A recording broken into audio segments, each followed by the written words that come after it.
let's start with the homeless man, a stoic stick. He does like other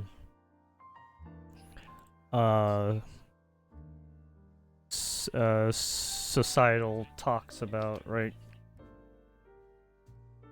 Basically sociology stuff, some human psychology stuff, and some philosophy, right?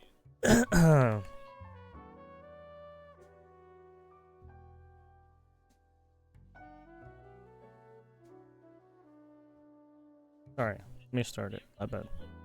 You ever been in an argument with someone in person or online and thought to yourself, good lord, I want... You ever been in an argument with someone in person or online and thought to yourself, good lord, I want someone to take a shit on this guy's front doorstep? I mean... Well, firstly, what is wrong with you? Yeah. And secondly, boy do I have the solution for you. Today, we will be talking about the homeless method. Hey, someone shit on this guy's doorstep. He's a fucking retard. First, what is the homeless method? The homeless method someone get the douchebag. Someone light it on fire. Get this guy. Some of you may be thinking, oh no, that's terrible, or oh my god, that's so cruel. Well, you'd be wrong because firstly, it provides employment someone to shit in a group cereal society, as well as increasing economic activity through unconventional means. So how does it all work then? Luckily for you, I've designed a 3-step plan that allows even the most uninformed to be able to take advantage of the homeless method. Ah, yes. Step 1. You need to find a homeless person to do your dealings with. Ah, in yes. today's economy, that's not really that hard to do, in all honesty. Step 2. You need to introduce a bartering system or a bounty system of some sort. That way you can easily communicate your needs and expectations. You want food? You want drugs? Can you go shit on this guy's lawn? A bounty to shit on someone's front door. You communicate this to your homeless employee. I want some money here. Can you shit or on this guy's lawn? Outsource it to a lower level homeless person.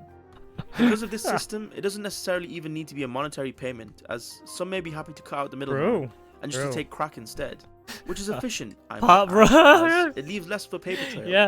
Yes, you give them the yes, the pop rocks or some Coca-Cola, yeah. some cocaine, yeah. Smoked up before the morning. Step 3. Hitting Enjoy the the fruits slopes. of your labor. With this method and a newly established relationship, you can carry out any type of business whilst removing yourself from the crime. The homeless aren't just for carrying out drive-by shittings. They can also be used for intimidation, as what's more scary than a crack-fueled homeless man running at you in the middle of the night? Or surveillance, as they blend in pretty well with the surroundings. No, this guy, he knows too much. He knows too much. Or maybe even murder, if you have the right contacts, that is. God you might be thinking this is all a bit dangerous even still, having to deal with potentially crazy individuals just to have your business carried out. Well, worry not, because my new half of them are probably mentally deranged. Like they actually need a mental health evaluation from a certified specialist because they probably need some medication. Well, my new business is the exact same. Like some of these people have schizophrenia and shit. I'd like to introduce Gnome. Gnome gives you the ability to connect and transact with all registered homeless agents within your locality. Let me give you a quick walkthrough of the app. Oh, never mind that.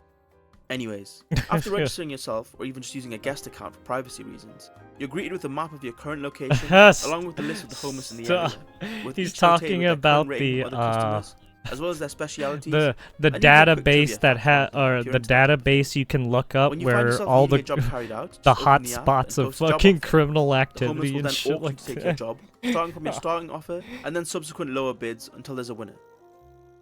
To make sure that our customers' time isn't wasted, we enforce these bids with extreme prejudice, so any offers made will be carried out or your money back with a 100% guarantee. If you have a certain agent in mind, you can choose the option to purchase their services directly, and after discussing the role, they will quote you their prices. So you purchase the agent. Oh man, it kind of sounds like what's happening on the internet space right now. Nothing. You can sit back and relax, knowing that your agent will carry out the request within 24 hours, with the option to have the deed recorded for a fee. Our recommended prices for base features are listed here.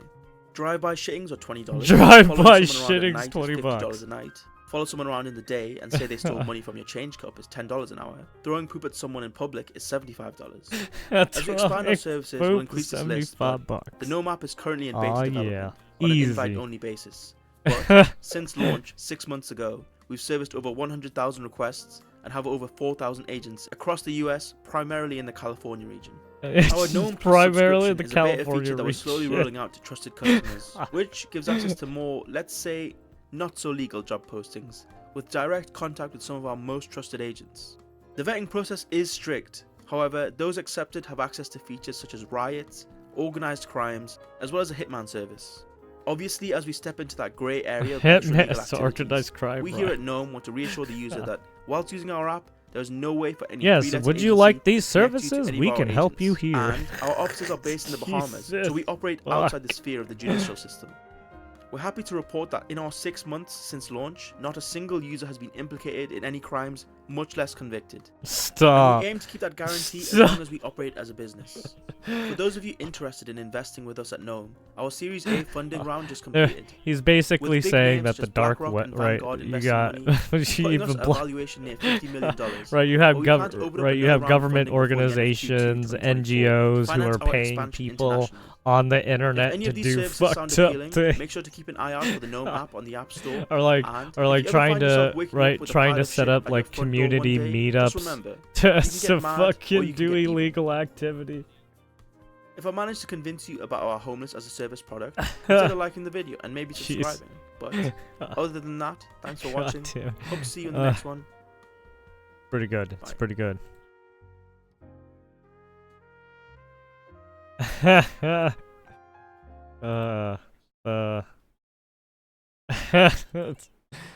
Stoic stick, if you want to look at what's happening. This was a year ago, but I mean the same basis still applies. Year by year, they keep importing these fucking homeless people, and they keep fucking causing issues, right?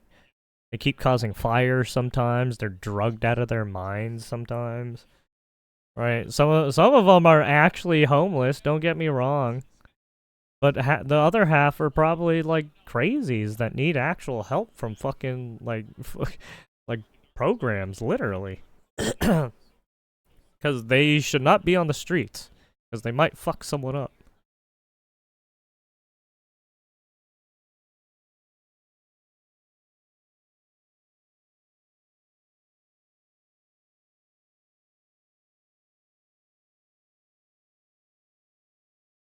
All right, that's the homeless method. But yeah, basically he's saying they're importing homeless people to do all the criminal activity, right? Right, well, not just homeless people, but what's to say it's not just, right, upper middle class people, poor people, right? They could employ these people, and they probably do, who knows?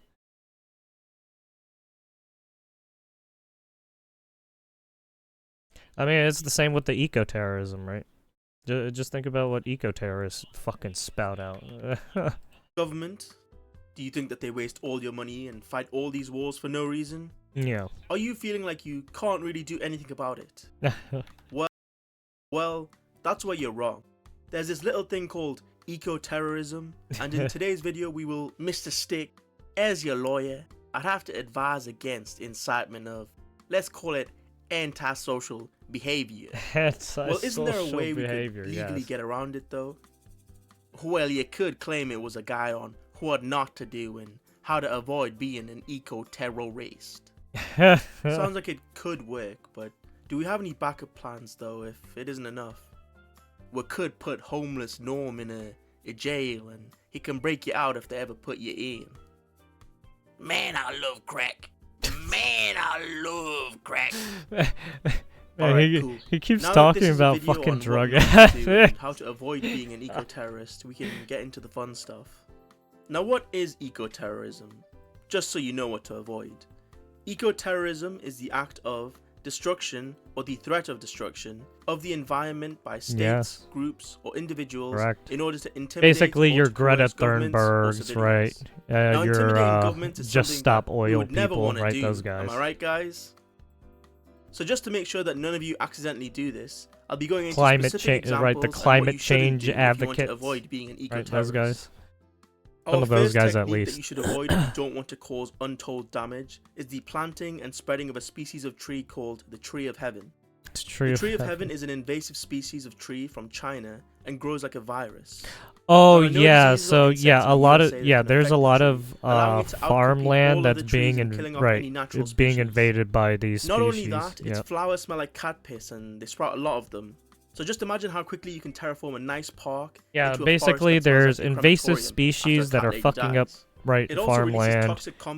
You got certain animals that are fucking up farmland. Not only that, but its root systems can quickly grow into pavements, building foundations, and get this, sewers. So it can make it also smell like shit in your city if that's the desired effect. The tree is also the perfect habitat for the spotted lanternfly, which is another invasive insect that is also from China.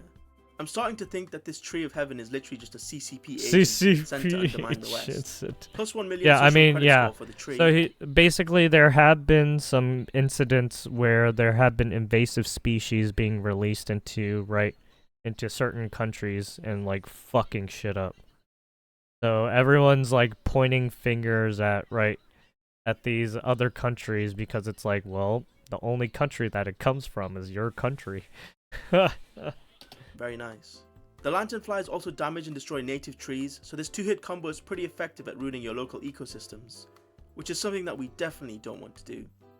Here's a link that you would need to avoid as it tells you how to plant these trees and the ideal conditions for their growth. Jesus. It says here that they can grow in very poor soil and highly polluted areas, meaning that they can grow the same with animals. Anywhere. You don't introduce animals into a new country. That's not originally there, because it will fuck up the next eco-terrorism technique that you should avoid is the causing of algal blooms by the pouring of fertilizers into ponds.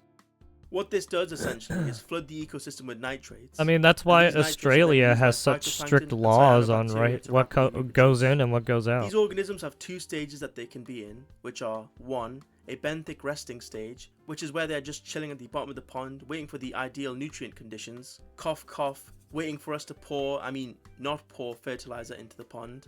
And the second stage, the pelagic vegetative state, where they float to the surface and begin to grow and multiply.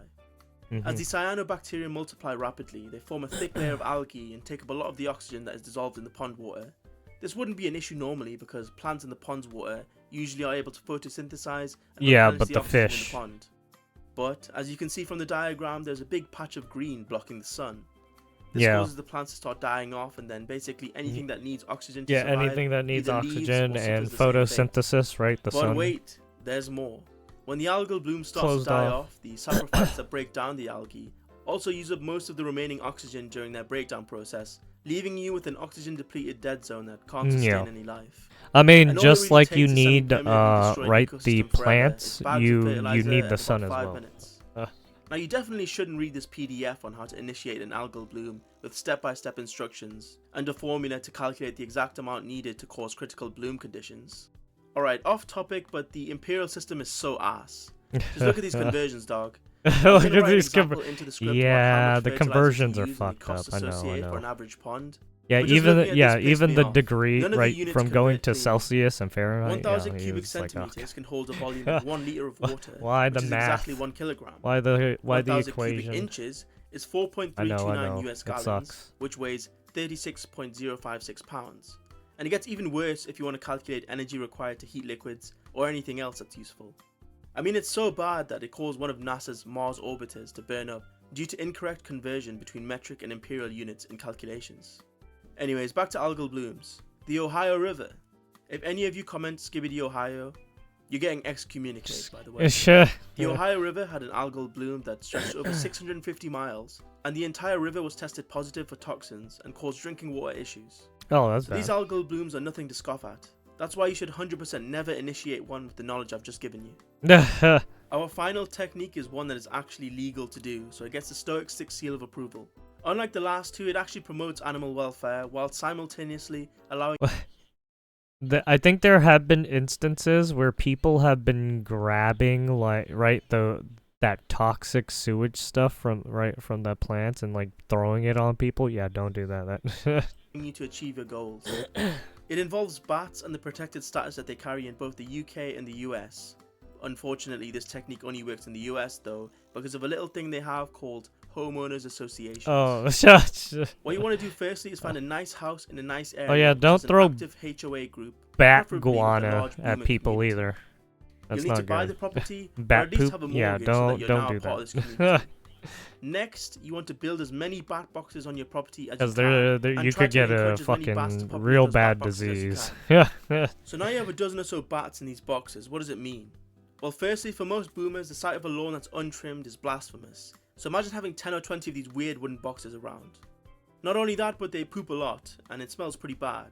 Think of pigeons, except way more smelly, as well as the fact that they can carry rabies, so extra points for the boomer fear factor. Now, terrorizing these boomers is fun and all, but what can you get out of it? Well, because they're protected, it's a federal crime to take these bat boxes down. But because they are there, they are actively devaluing the area's home values by at least a few 100,000, if not millions. Well, so what can the boomers do about it? Nothing. Unless they're bought for a 200% markup, that is. At which point they can illegally remove these boxes without anyone around to care enough. Now, is scamming boomers out of hundreds of thousands of dollars ethical? No, but them also propping up home prices to ridiculous levels just so they can cash out in the end is also sorry, unethical. we're just trying to protect the environment. If you want to take these boxes down, you gotta pay a hefty price. That most definitely will be seen from anywhere in the neighborhood. They're protected by the FCC and can carry a $300,000 fine to anyone who impedes on a homeowner's right to install a radio tower, so the law is on your side.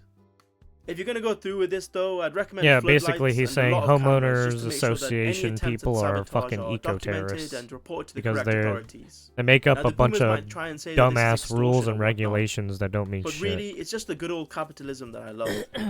And then they try to get the cops on you, right? They're basically fun police in a sense. Use weapons and bombs and stuff. Or Karens. Things that we do not condone at all on this channel. There was a few times that eco-terrorists did take action, but it was for the most stupid reasons ever. Chaim Nissim, born in Jerusalem, attacked the Super Phoenix nuclear plant with 5 RPG rounds in 1982. Jesus. Because he thought that the nuclear reactor would explode because he didn't understand nuclear energy. What? Yes. Let me stop the nuclear reactor exploding by... Yes. Let's just take 5 RPGs at it. Here's a quote of...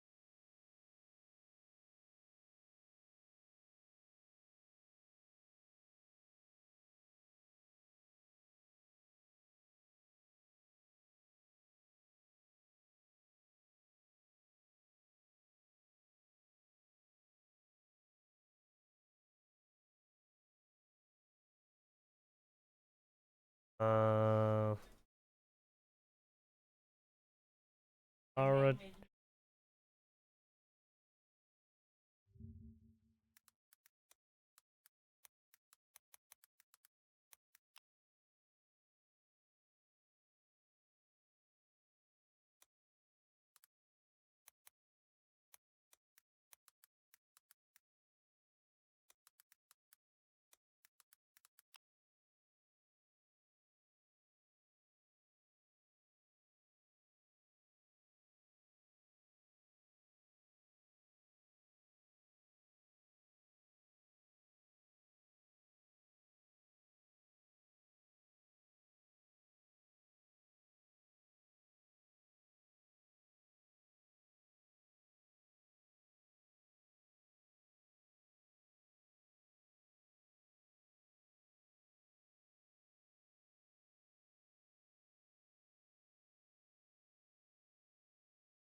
Okay, sorry. Oh, give me a second.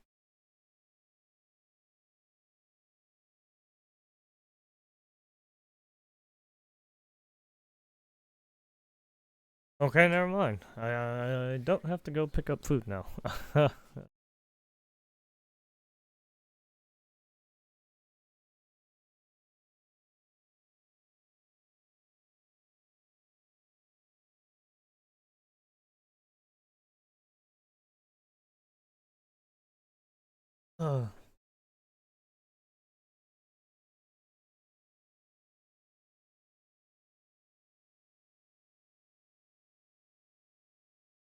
Okay, let us continue. Sorry. Of his about the attack. I've never in my life heard of anyone try to justify rocket attacks as non-violent, but here we are. It gets better because 3 years after the rocket attacks, he was appointed a member of the Grand Council of Geneva under the Green Party. This guy is a terrorist, but I don't think he was ever charged. I tried to look it up, but there's almost nothing about him online. He's basically a ghost. There's only articles about another man by the same name being a kitty toucher, so...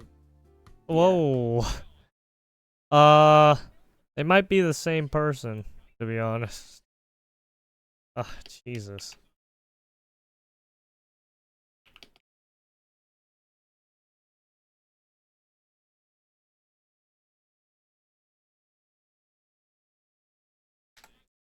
Let's see if we can fired 5 rockets on the Super Phoenix nuclear plant. That's the guy, apparently. Right, the Super Phoenix nuclear plant. Yeah, this guy right here is a Swiss former activist, perpetrator of the rocket attack of 18 yeah, this is him. This is the guy. The rocket attack of January 18, 1982 on the Super Phoenix nuclear plant. Green politician. Yep.